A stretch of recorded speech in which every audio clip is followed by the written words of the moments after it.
"This isn't how it went last time," Rowena mumbled, as the human came closer to her. Her wings fluttered a little, but the human seemed amused, if anything. "How did it go last time?" David inquired, as he, strangely enough, walked past her towards his liquor cabinet. She watched as he poured 2 glasses of amber liquid and extended one toward her.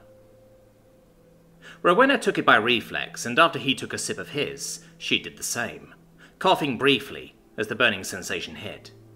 "Whiskey. It gets better," he promised, after seeing the question in her eyes. "Last time they handed over a child born to someone else," Rowena answered, and a little frown formed on his face. "That's mean. How long ago was that?" David asked.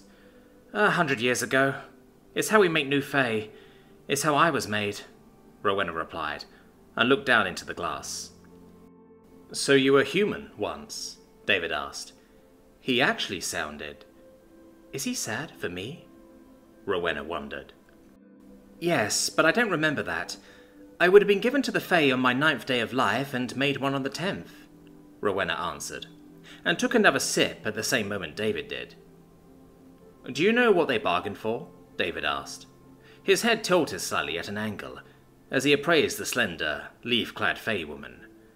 "Life for a sickly infant. Life for life, that is a fair bargain," Rowena answered. Warmth settled in her stomach. "It must have been hard for them to give you up anyway, but if they didn't..." David left the question unspoken in full, but she understood. "Magic hinges on contracts. To break it would have killed the one they wanted to save. I don't mind. I have reached my 100th year, and I am happy. I do sometimes wonder about the one I was bargained for, but no magic could hope to discern that."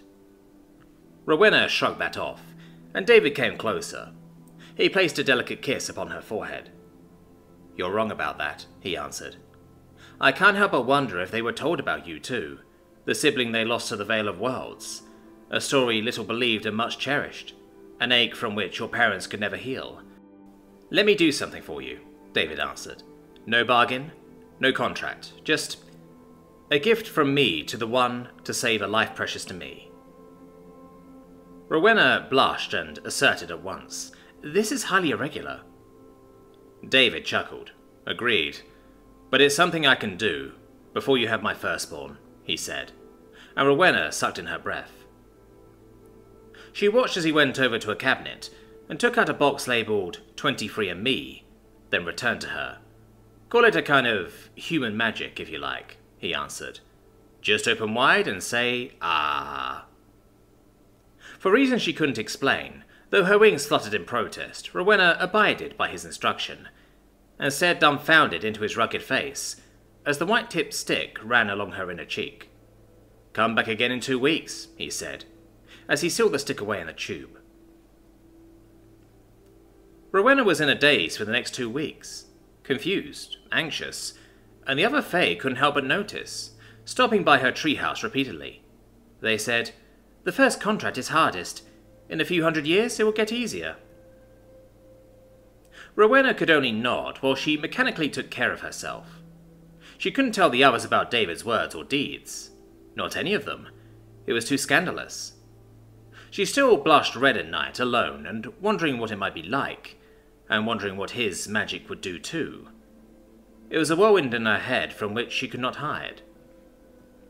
But time passed as it willed, and she returned again to David's home.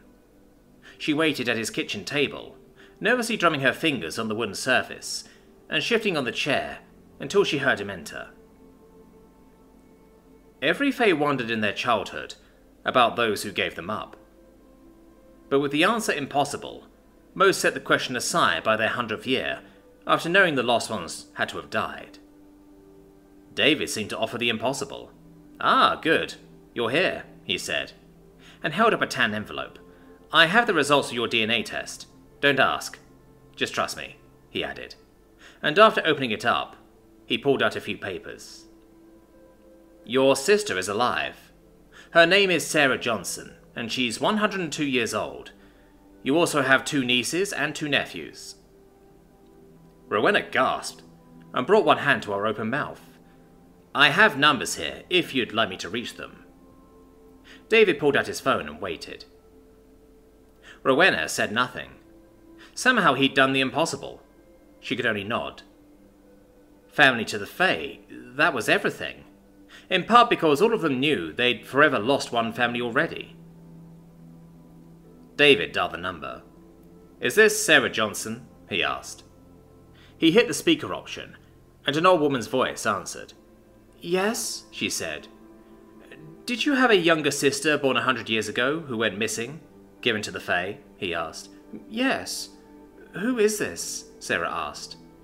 "Did you ever wonder about her?" David pressed.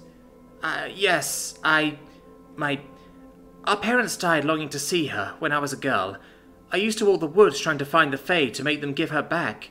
Now, please, who is this? How did you get this number, and how do you know about that?" Sarah's voice cracked. Tears began to run down Rowena's cheeks and became pearls as they struck the table's surface. "My name is David Marconi, and I'm sitting in my kitchen across from the girl who you would know as Rowena Johnson. Your sister. She's alive, healthy, and if Fae faces read like human, she'd like to meet you. Would that be all right?" The cry on the phone was shrill and excited. "Oh, please don't let this be a cruel joke. Yes, yes, by God. I can't travel like I used to, but let me give you my address. Rowena, say something, please," Sarah exclaimed. "Hello, sister. I wondered about you, too," Rowena answered. "We'll be there It's a 4-hour drive. We'll leave now," David answered. "You'll take me?" Rowena asked. "Do you know how to use a GPS?" he asked pointedly. "No," she replied, her dumbfounded state obvious. "Then, yes," he replied pointedly. "It's a Friday, so it's fine." He promised and held his hand out to her.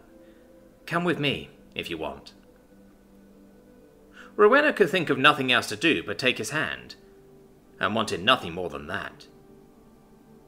A year later, at their wedding, his vow to her before the families of Johnson and Marconi was, "Come with me, if you want."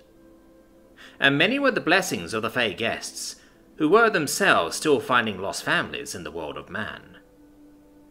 A year later, as Rowena knew the time has arrived to give life to David's firstborn, she held out her hand to him and said, "Come with me, if you want."